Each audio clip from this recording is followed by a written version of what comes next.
Take me where the promised land are real.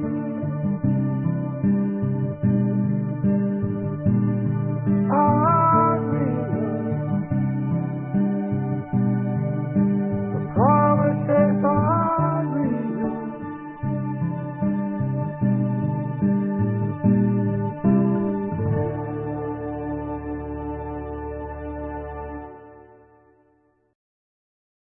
Let's have an AA meeting. My name is Alex, and I'm an alcoholic. Welcome to the Monday 8 p.m. Blue Chip Speakers meeting at the NABA Club, where a member of Alcoholics Anonymous with 1 year or more sobriety tells his or her story. This reading is based on a passage from page 29 of the Big Book of Alcoholics Anonymous.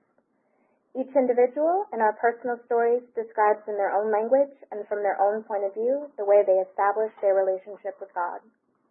These give a fair cross-section of our membership and clear-cut idea of what has happened in their lives. We hope no one will consider these self-revealing accounts in bad taste. Our hope is that many alcoholic men and women in our room tonight and listening later on AABlueChipSpeakers.org will hear our speaker, and we believe that it is only by fully disclosing ourselves and our problems that any of us shall be persuaded to say, yes, I am one of them too. I must have this thing. Please stay in your seats to minimize distractions while the speaker is talking.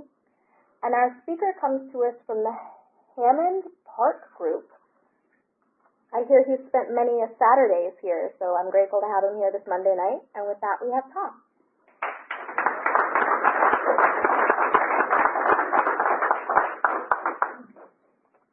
All right. How's everybody doing tonight? All good? My name's Tom. I'm an alcoholic. And, I've been in this room a lot over the years, and I'll get a little bit more into it, but I used to sit back there with the curtains closed on Saturday morning for the men's Al-Anon meeting, and that was kind of my beginnings in recovery, but I'll get to that a little bit later. So, let's see. I said my name. I'm Tom. I'm an alcoholic. My sobriety date is May 8th of 2003. I've got a sponsor, and I sponsor guys. I'm supposed to tell you what I was like, what happened, and what I'm like now. So I'm going to do my best. I got this long outline, and I was reading through it today. I've written it, years ago when I told my story the first few times, and I'm sick of this thing. So I'm just going to try and wing it, and what I want to do is talk about the steps and the solution, and I'm going to tell you drunk stuff because that you won't believe me if I don't, but born in right outside of Washington, D.C. I'm the fifth of 5 children, and the way it worked was there were 4 kids that were older, and the closest one to me was 6 years older. So when the older kids were getting into high school, especially my brother Mike was 6 years older than me, I just wanted to hang out with them. I wanted to do what they were doing. If they were smoking pot, if they were drinking beer, if they were drinking liquor, that's what I wanted to do. And so I started drinking at a really young age. And I'll say this, and some of you guys won't believe me, but trust me, it's true. When I was about 8, I discovered that I had a taste for alcohol. Now, when I was 8, I wasn't getting drunk every day, but I was seeking out alcohol every chance I could, whether that was a stolen, Pabst Blue Ribbon that I would hide under the stairs outside, or whether it was a little, whatever, I was doing it. But truthfully, by the time I got into the 5th grade was when I actually started drinking some significant alcohol. My older brother, Mike, he would get me, he would get me beer sometimes. He would get me a little pint bottle of vodka or something, or rum, and I started at a really young age. By the time I was, junior high school, 7th and 8th grade, I was pretty much hanging around with those older kids every weekend and getting pretty hammered, and I was proud of it. Like, I thought it was cool. Like, I was like 100 pounds, and I could drink, I could drink a lot. Like, I remember one time I drank 6 shots and a 6-pack, and I was so proud of myself I didn't, pass out. That's pretty twisted thinking for a kid who's in the 7th grade, right?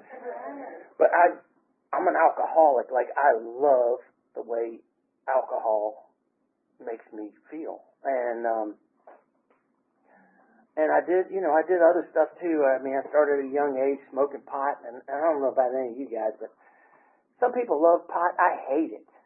I used to just do it because other people were doing it, and it was something to do. Like, it just kind of had like a real strong effect on me. It was almost like a hallucinogenic drug, and I'd go, why did I do this again?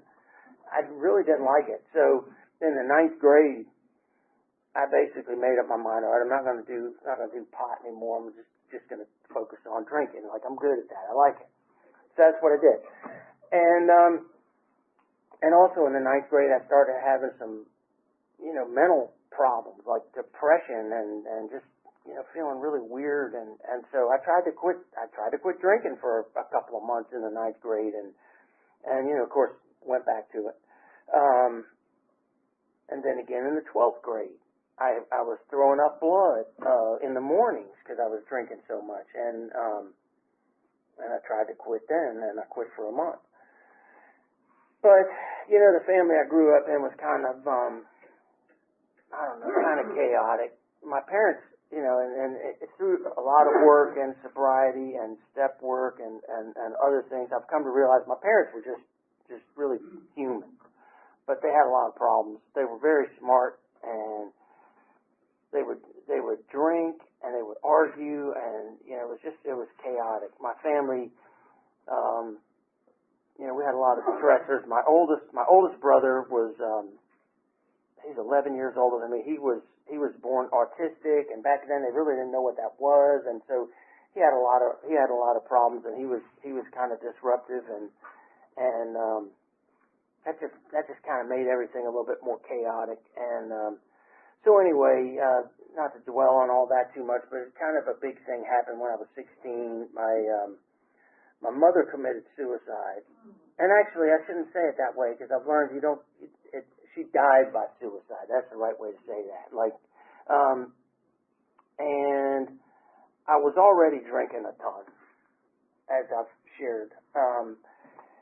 And my dad was kind of devastated, and he and I butted heads all the time anyway. So by the time, I'm in the 11th grade when this happens, and, I just basically became a 7-day-a-week drinker in high school there for a good while.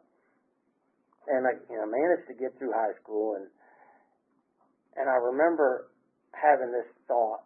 I didn't really want to go to college, but I had to, luckily I did go, and luckily I had people, kind of my older sisters were pushing me to go. And I remember thinking about, all the drinking that I heard people did in college, and for a minute there, this one time I was like scared. I was like, man, I don't know if I can do 4 years of all that drinking. And I think that was my subconscious already telling me I had a major problem. And that feeling, of course, passed. I drank the hell out of it in college. And I somehow managed to graduate. And I would pull myself together. One semester I would not, I wouldn't drink that much. I'd really study and I'd get good grades. And the next semester I'd go off the cliff. And in Dr. Bob's Nightmare, he talks about the so-called beer experiment, where he decided he could drink beer only because that won't hurt anybody. I just always thought that was funny because he had a little nickname for it. Well, I had a thing in, I think it was my sophomore year of college. I called it the fitness lifestyle. This was in the mid-'80s. People were running, and doing all this stuff and working out. So my solution was, I will only drink on the weekends. And the weekends was defined as Friday afternoon after my last class till Sunday. And in between, I was going to work out like a fiend and eat really healthy. And so I would spend all week long, lifting weights and running and, eating carrot sticks and stuff. And my body would be completely cleaned out. And then come Friday afternoon, I would head straight to the bar or get a 12-pack and get started. And usually by 8 o'clock that night, I'd be so drunk, nobody would want to be around me. I was so obnoxious on Friday nights because I was not eating, just solid drinking all day. And alienated everybody around me. And then Saturday night, I'd be all right, you know, because I'd wake up Saturday night, start drinking, and I could kind of do better. But I mean, that's just my alcoholism. Like I don't know. I did stupid things. I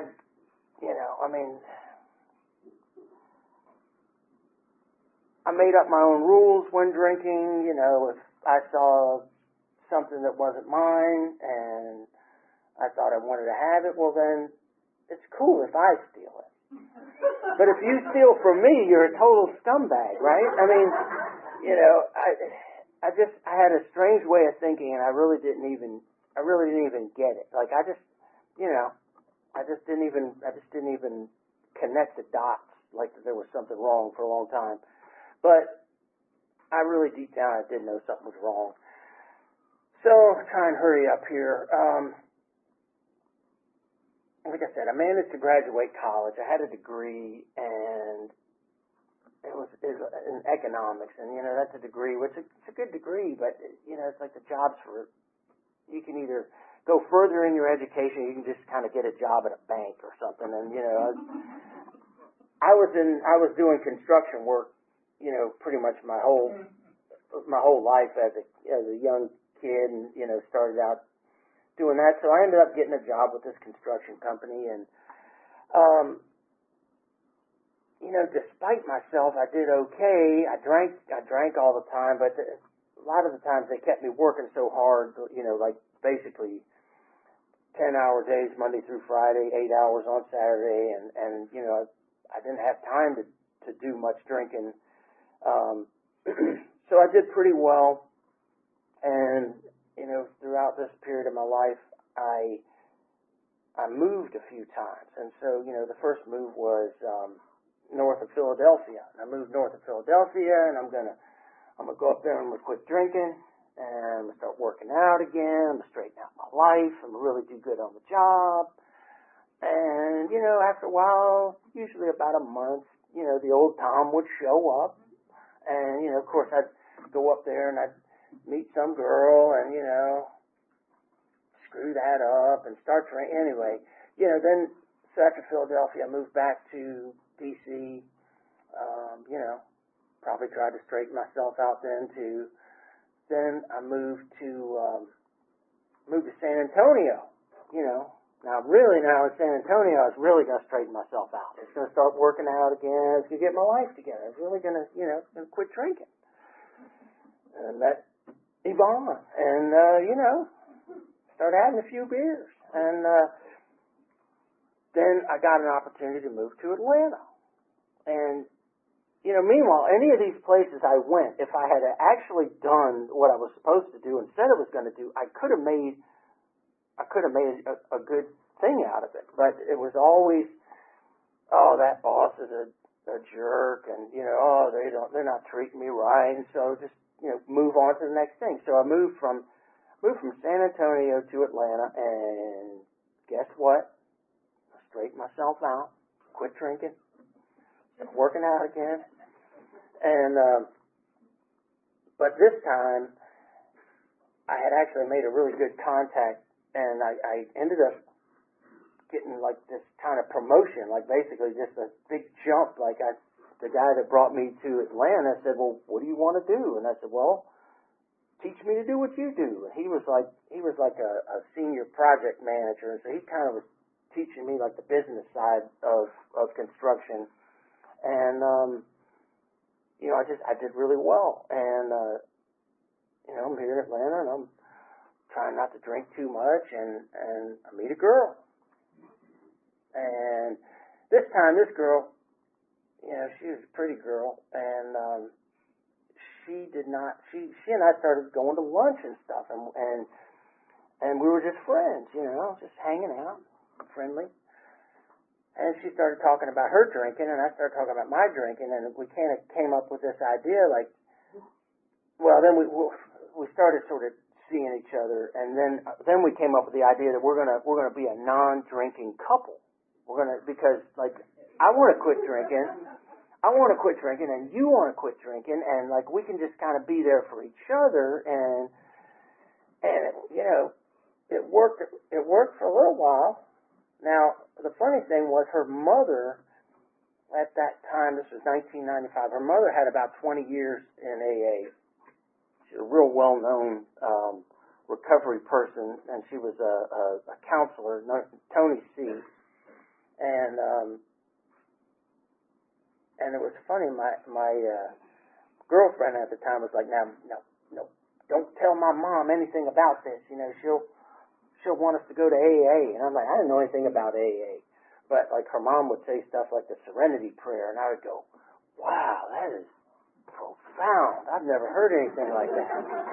And so me and this girl, Catherine was her name, we were white-knuckling it together, but we had each other. Like, it was like we were each other's drug, you know. It was like just the whole thing. Like, you know, I was like, to her, I was Superman, and she was Wonder Woman, and we were perfect for each other. And like I said, it worked until it didn't. We got married. We had, I was in the construction business. We built our own house. I was like the general contractor for our own house. We had cars. We both had good jobs. It was like, and I remember standing out in my front yard just going, look at what I have done. And I am great. I have done all this. And I really did. I thought like I had just, done it all. And so then, she wanted to get pregnant real bad. We ended up having to do infertility, and we had twins on the way, very difficult pregnancy. She had to go on bed rest in the hospital for about a month. And then the babies came, and they were 6 weeks premature. And I will tell you, this is no exaggeration. Bill knows. Well, he wasn't there exactly then, but these kids had stomach problems and various problems. They were basically healthy, but they were just way underweight, and they had colic, and they needed, if one of them slept 3 or 4 hours, the other one was up screaming. They never slept through the night at the same time for like 9 months. And I was not, my wife was the one that wanted kids really bad. I didn't feel like I was ready for this. I did not feel like I was ready for this, but when they were born, I completely flipped that way of thinking. I was like, okay, they're here. This is my job. I'm their dad. I'm going to do a good job as a dad. And that's all I wanted to do was be a good dad. And so I was burning the candle at both ends. I was going to work as late as I possibly could to help in the morning, and then I would come home as soon as I could in the afternoon to help, and I was up in the middle of the night. I was doing it all, trying my best, and that's when the non-drinking kind of went out the window.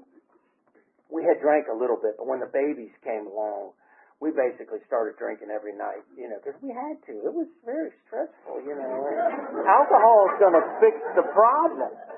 And so that's really when that was really when the wheels started to fall off the cart, because now we got all this stress, and we were both drinking.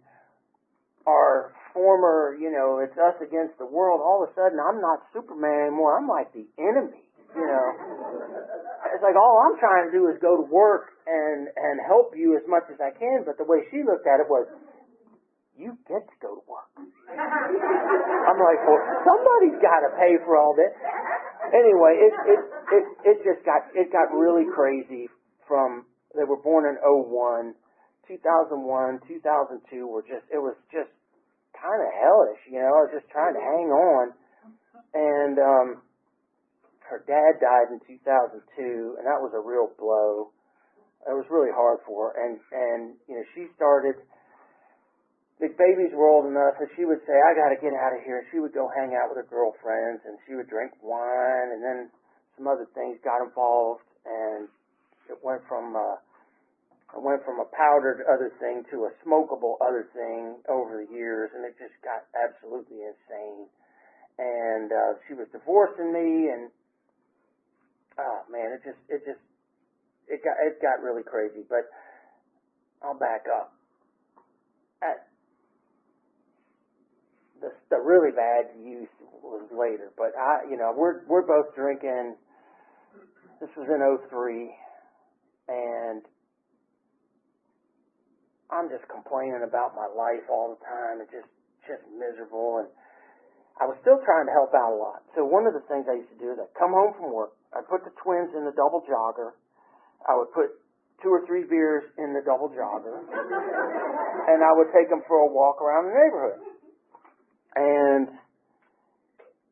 so there's this church near my old house, and I used to just go right past it on the main road. It had kind of a U-shaped driveway.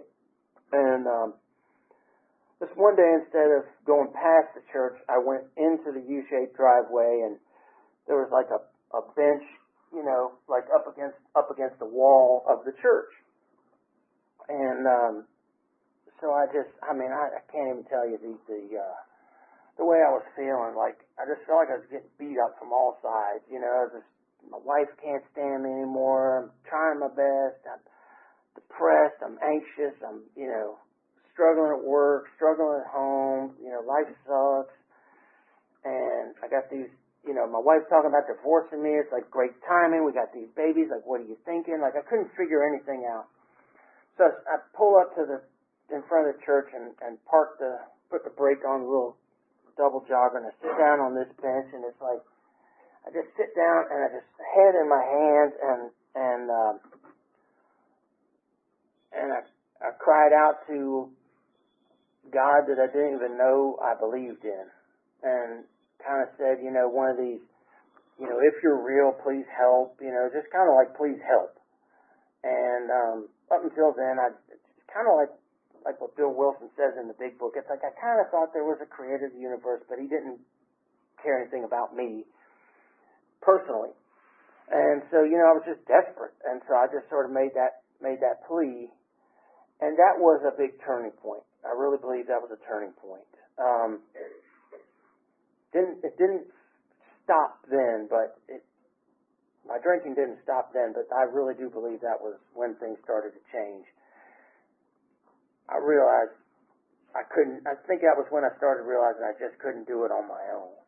You know, up until then I kind of, like, again, standing out in my front yard, I thought I did everything on my own, right?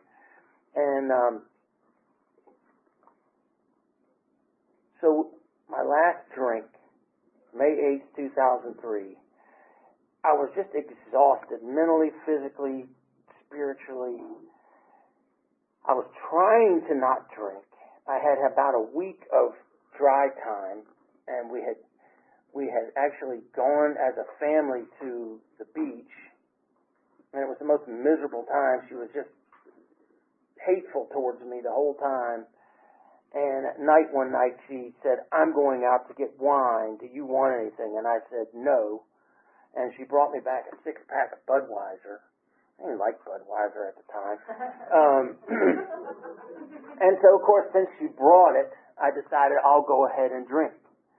And I've heard people say alcohol didn't work anymore. And that was like, looking back on it, alcohol had quit working for me reliably the way it was supposed to work a long time before, but I just didn't realize it. Like, if I wanted to get drunk and be happy, I would be a mean drunk, or I'd be an angry drunk, or I'd be a sad drunk. You know, I could never predict what kind of drunk I was going to be. Well, at the beach that night, it was like, I drank these beers, they didn't even taste good. I knew they weren't going to help. I felt horrible. And so I remember I drank 5. And I left that last one sitting in the fridge. I mean, who does that? It was like it clearly wasn't working anymore. I was like at the end of my road, end of the road here. And we ended up coming back to Atlanta. And then after that, I white-knuckled it a little bit longer. And I watched her drink 2 bottles of wine every night. And she weighed about, 115, 120. She was drinking 2 big bottles of wine every night. Swaying on the way up the stairs, and I'm not drinking at this point, and I've got control of myself, and so I ratted her out to her mother and said, we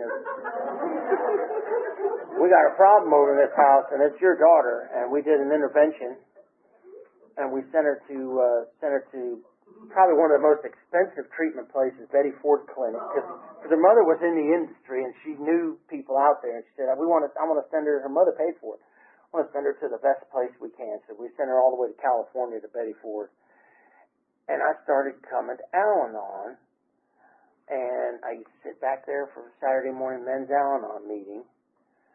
And like I said, that really started to save my life, because I was so wrapped up with her, and that was kind of the beginning. And I started reading those 12 steps and 12 traditions, and this whole recovery thing started to become less scary to me, and less intimidating. And at Family Week at Betty Ford Clinic, I did a little quiz, and I talked to the counselor, and he didn't have to sell me too hard. I said, who am I kidding? I'm an alcoholic. I'm a big-time alcoholic. And so I started coming to AA as well as Al-Anon. And so that's not the way it went. All right, so I got to back up. After I came back from the Betty Ford Clinic, we had kissed and made up, and she had admitted to having an affair and admitted to some other things, and we forgave each other, and we were going to give it a try. As soon as she gets home, we're going to work on a marriage. And she told me the affair had been broken off before, and while she was still out there, I got the phone bill, and we had detailed billing, and I found out she was lying, and I was homicidal, suicidal, all of the above. And I knew who the guy was, and so I either wanted to kill her, him, or me. And I'm very serious about that. My identity was wrapped up in that wife and that family, and I just couldn't stand it. I couldn't, I felt like I'd been made a fool of. I felt like less than a man, you name it. And so I didn't know what to do. I thought through it. I was like, okay, if I kill the guy, I'll get caught and I'll be in jail. If I kill the mom, I'll get caught and I'll be in jail, and the kids won't have the mom. And if I kill me, I can't kill myself. My mother did that. I'm not doing that. So I was in this quandary. And as I said, I was in the construction business, and I was working on this big project. And one day I went to the general superintendent, a guy by the name of Neil, and I said, Neil, can I talk to you privately after the meeting? He said, yeah. And he said, under his breath, he said, is this about Alcoholics Anonymous? And I said, no, but maybe we could talk about that later. And so we go in his room, we go in his little office in the job trailer, and I tell him about my tale of woe, and I tell him about my wife, and I tell him about the guy, and I tell him about, I have this idea of what I want to do. And he says, what do you want to do? I said, well, I want to dump a dump truck load of gravel on his driveway. And he said, why? And I said, well, number one, he's going to know it's a message for me. Like, you dumped on my family, I'm going to dump on you. Number two, he's not going to be able to do anything about it, because it's like, what's he going to do? Admit, oh, you're screwing my wife, so I felt like it was a perfect plan. He goes, in true alcoholic fashion, he goes, well, why do you want to pay for good gravel? That probably costs, $300. He says, I got some of the nastiest dirt up there on that hill. We'll just dump that. I'm like, done deal. So it turns out Neil was 18 years sober in AA and NA. And he told me, he said, I'm only agreeing to do this because my first wife did the same thing, and I know how you feel. He was a Vietnam vet, is a Vietnam vet, he's still alive. Iron worker, ex-iron worker, tough as nails, crazy as hell. And that's why I was attracted to him, because he was just crazy enough, but he was also sober. I didn't realize. So he lets me cool off a couple days, and I said, well, are you going to do it? Did you do it? And he says, I just want to see if you were serious. I said, I am serious. I am serious as a heart attack. And so a couple days later, he says, come by the job. And I came by the job, and we got in his truck, and he drove me by. It wasn't too far from here, down Buford Highway. he drives me by the guy's house, and there's this big old pile of nasty dirt right in his front yard, all over his driveway. Couldn't even get in his carport. I mean, I can't tell you, this guy had probably a $200,000 job 20 years ago, and he risked it all to help me feel a little bit better. And I know it was wrong, and Neil told me it was wrong. He told me it was wrong, and he says, but someday you'll have to make amends for this. And I said, yeah, whatever. Doesn't even know what that was. So then he says, I did something for you, you're going to do something for me. I said, what's that? And we went to this place and had a hamburger, and he says, we're going to an AA meeting. Not long after that, might have been the next day, he takes me to 8111 at 11:30, and I'm sitting in that chair, and he says to me, he says, now look, at the beginning of this meeting, they're going to ask you to raise your hand if you've never been to a meeting before. And he says, you don't have to do that if you don't want to. I go, yeah, I got it. So he goes, anybody ever been to is anybody here for their first meeting? And it was like, my hand just shot up. I was like, what the hell did I do that for? Everybody in the meeting room shared at me. Bill was there that day.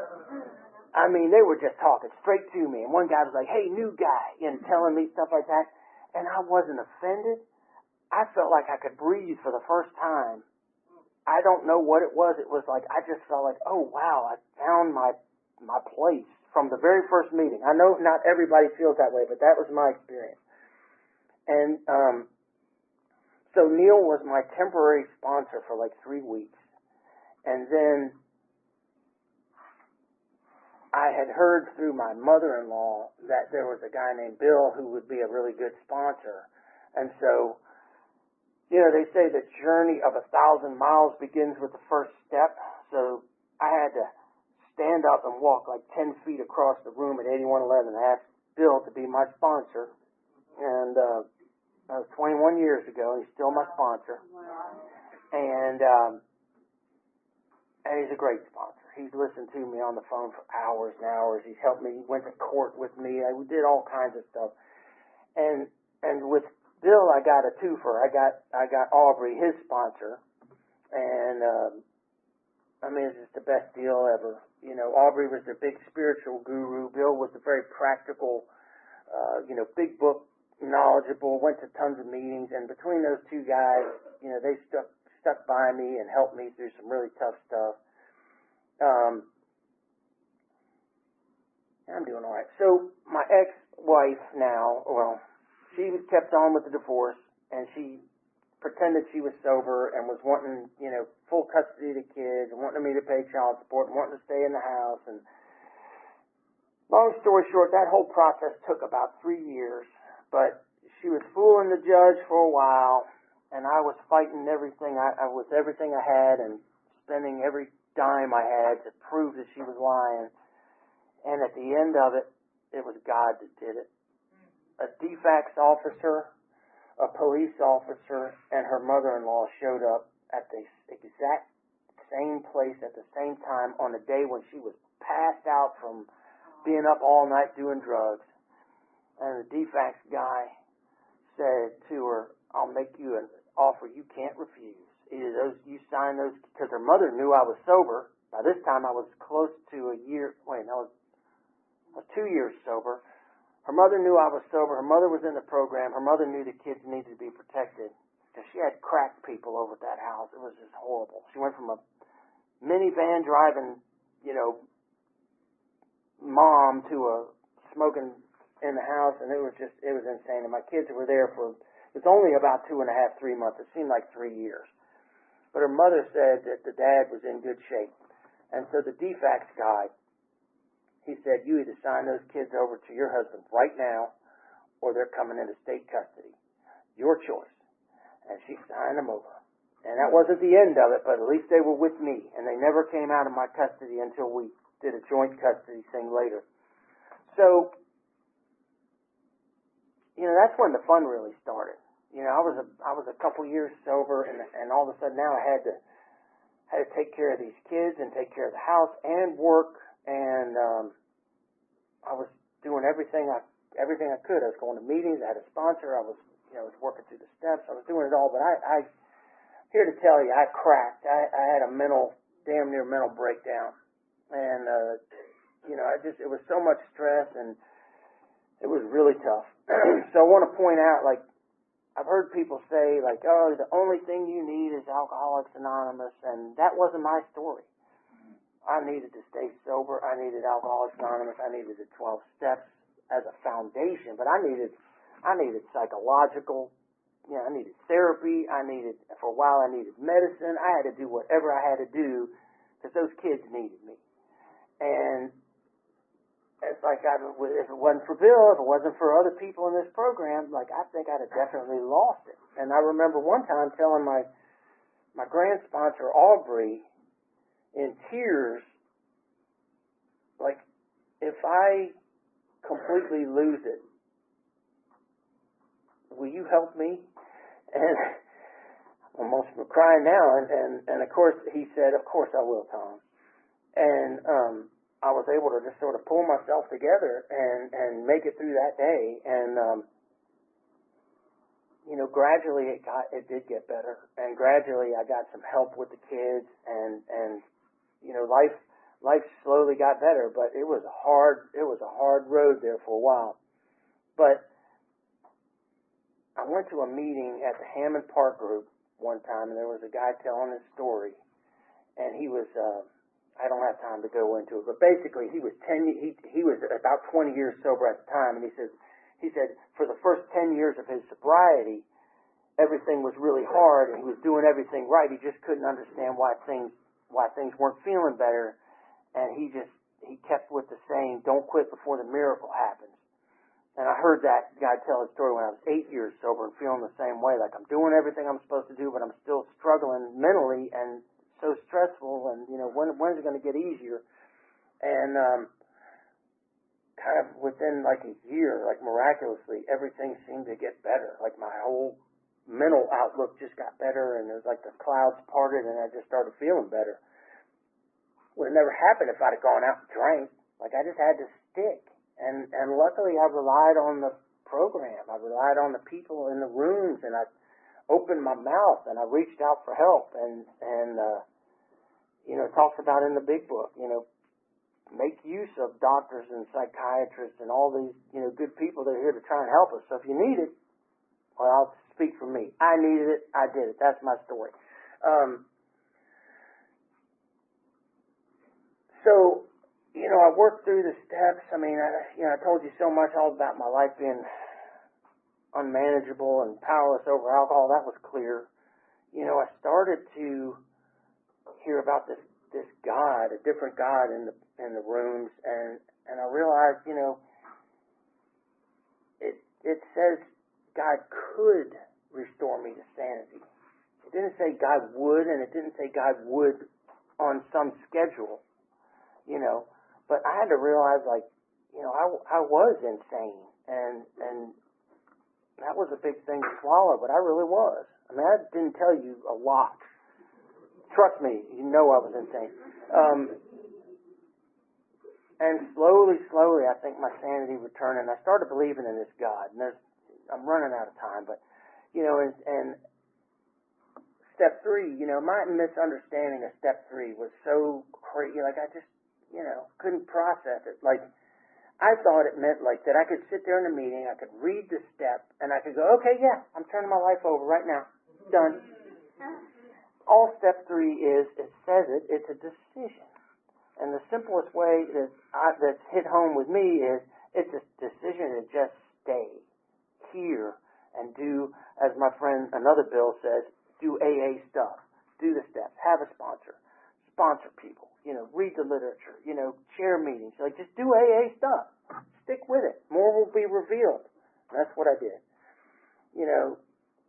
Step 4, my sponsor told me the only wrong way to do step 4 is don't do one.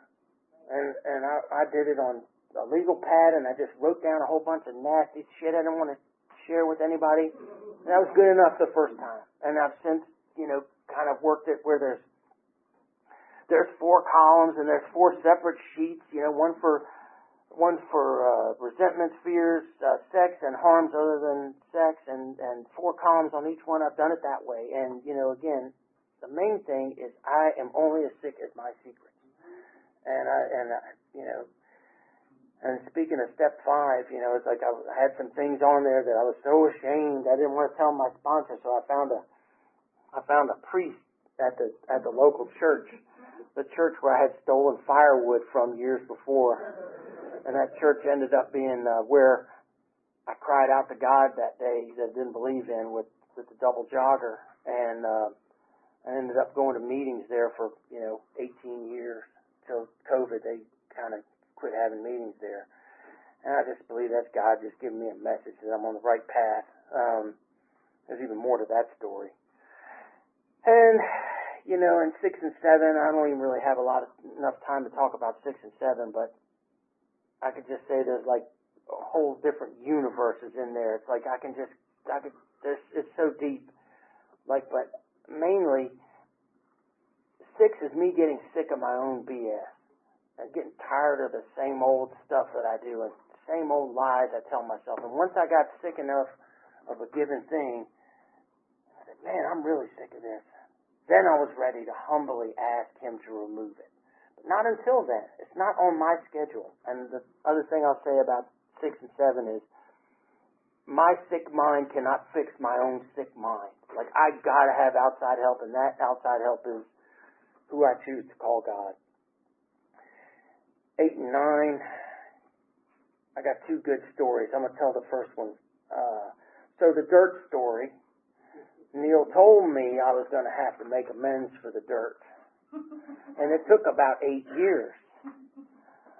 And one day it was just on my heart. Like, I knew the guy. I knew who he was. I'd met him before. And so, this was in 2000. So I guess they still had, you could still look things up either in the phone book or on the white pages online. So anyway, I thought, I don't know, he probably didn't have a listed number. So sure enough, found his number first try. Then it's like, I'll call him, but he probably won't answer, so I'll leave a message. Answers on the second ring. So I said, hey man, this is Tom Morgan, and I need to talk to you about something. He goes, yeah, what's up, man? I said, that dirt thing, and he goes, yeah. I said, look, I was really wrong, and really wrong about that, and I want to clean up my side of the street, and if it costs you money to, get it out of there, I'm more than happy to pay. Just tell me how much. And I mean, he kind of like cut me off. He's like, man, I'm the one that owes you an apology. And then he said, I was really wrong. And he said, I'm about to get married next weekend, and I just, glad you called, and I just had a whole different perspective. Like, who knows what she was telling him about me that made it okay for him to do? And I could go, okay, I get, it's like I just all of a sudden looked at him different. And me and that guy are at peace from that moment on. And another one is, I'll shorten it up, but I used to steal from my first employer, my first real job. I worked this little pharmacy in high school. And this dude treated me like a son. He had 3 daughters, and he treated all the guys that worked there as like surrogate sons. He was so nice to me. I'd go out on deliveries, and I had this little scam where I was stealing money from him. 20 years later or more, like, all of a sudden it just bothered me so bad that I used to steal from this guy, Stan. And I'm like, God, I wonder if I could even find him. I wonder if he would find his phone number. And sure enough, just like the other deal, found his phone number, answered on the first or second ring. I knew it was him because I remembered he had a very distinctive Baltimore accent. And I had to tell him, yeah, Stan, you remember me? Yeah, I remember you, kiddo. And yeah, I used to rip you off. And he was so gracious. When I offered to pay him the money, he was so gracious. He says, how much do you figure it is? And I told him about $2,000, plus interest, and he says, look, that's not going to change the way I'm living. He was retired. I know he lived a modest life. He said, is there a children's hospital in Atlanta? I said, yeah. He said, you just donate that money to Children's Hospital and we'll call it good. And I'm like, all right, sir. And so I wrote him a real nice letter to Children's Hospital, and I said it was in the name of him and his wife, and I wrote the check. And luckily I had the money. And I sent him a copy of that letter. And then a couple years later, he came to Atlanta and contacted me, and we met at a hotel, and he got to meet my little girls, and he showed me pictures of his 9 grandchildren. And again, I'm at peace with this guy because I reached out and did the right thing.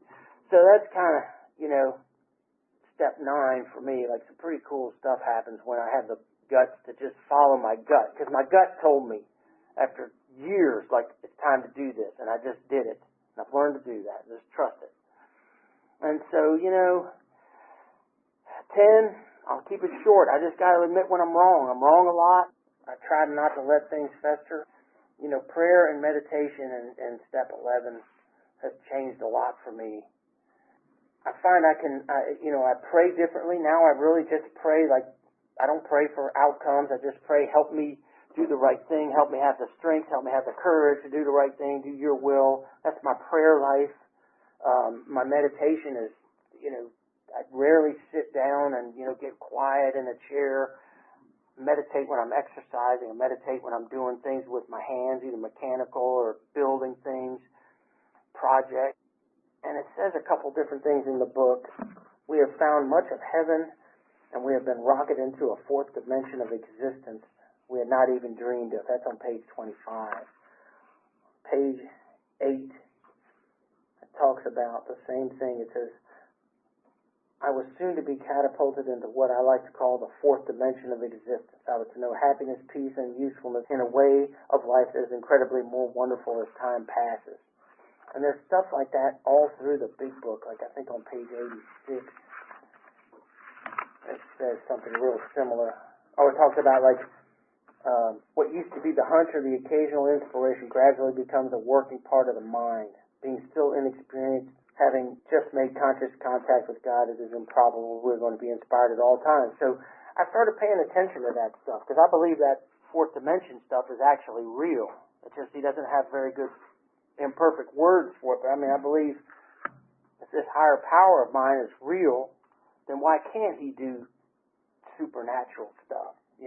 My grand sponsor used to say, Tom, what we do in AA isn't natural, it's supernatural. And I'm starting to get what that means. Like, this, to me, God is real. If y'all don't believe it, believe I believe it. There's things that are happening all the time that are coincidental that aren't, there's no way it's coincidence. It's like God winking at me going, see, I told you, just hang in there and things will get better. I'll finish up with step 12. Step 12 has a lot to it, but, I think the most important thing I need to do is I have had a spiritual awakening, and I do try to practice these principles in all my affairs, and that means I can't forget that I'm an alcoholic, a sober alcoholic, when I'm doing business. I can't forget that I'm a sober alcoholic in my marriage. I can't forget that I'm a sober alcoholic when I'm driving. I do sometimes, especially when driving, but it doesn't make it right. I really think it is so important to try and help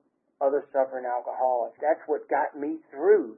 If I was to just say, my life's good now, I don't need to do AA, I don't need to help the new guy. Like, that would be the worst thing I could do. Like, AA has given me so much, and it's the least I can do. And I think Dr. Bob says that he continues to work the program for 4 reasons. Like, it's a pleasure, it's a small payback for what was so freely given him, and I forget the other ones. But, that's just the way I feel. It's like, it's a pleasure. Like, I love doing this. Get to go to conferences and the Roundup and go to Rock Eagle, men's workshop, and where else do you get to see people's lives completely transformed? Thank you all for listening.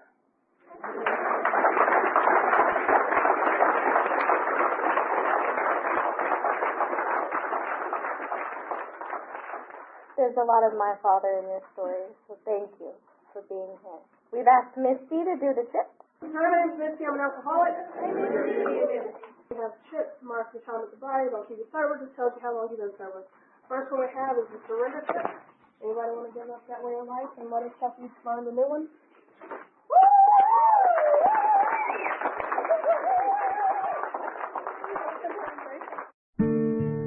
First I slept and then I crept to a hope-filled dream. You rescued me and finally waking there I see. I look into love's window for a soul that's meant for me. Takes me where the promises are real.